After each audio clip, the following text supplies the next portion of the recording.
Hello, I'm Kevin Hayes, the Story Man, and it is Christmas Eve.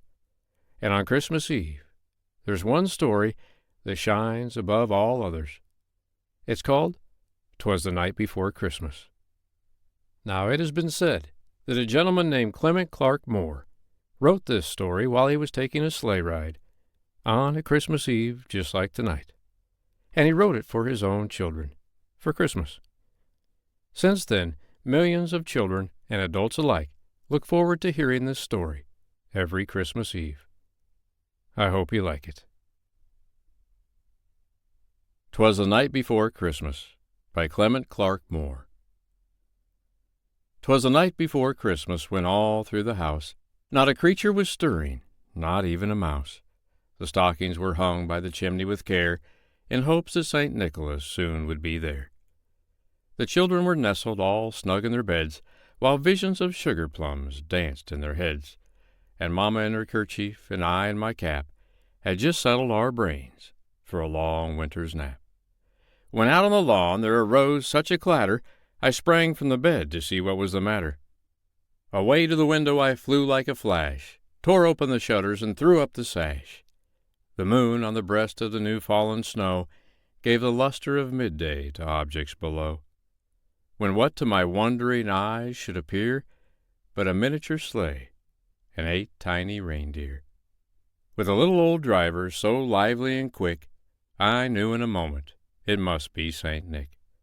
More rapid than eagles his coursers they came, and he whistled and shouted and called them by name. "Now Dasher, now Dancer, now Prancer and Vixen, on Comet, on Cupid, on Donner and Blitzen. To the top of the porch, to the top of the wall, now dash away, dash away, dash away all."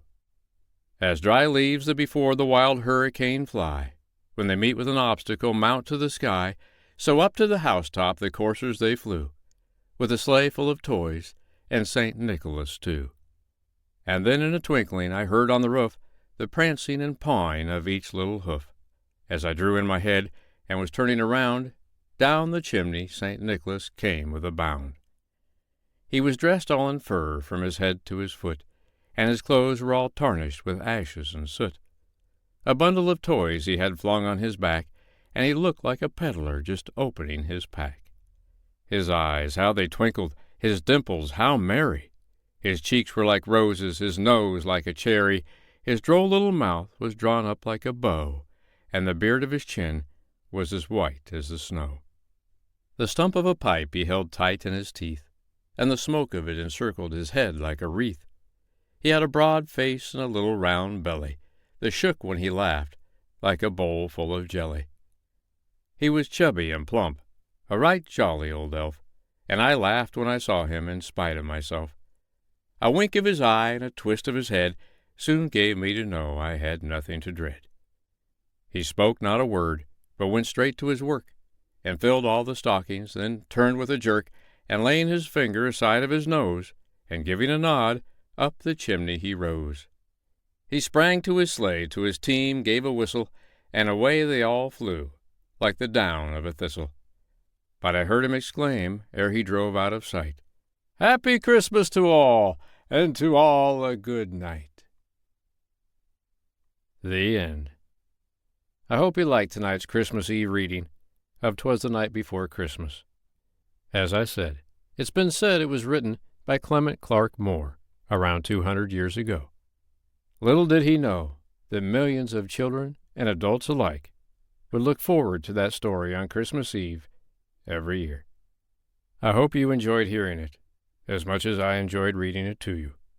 I wish you a very Merry Christmas. I'm Kevin Hayes, the Story Man, and I'll be back tomorrow night to read you another bedtime story. But for tonight, get to sleep. Santa's on his way. Good night.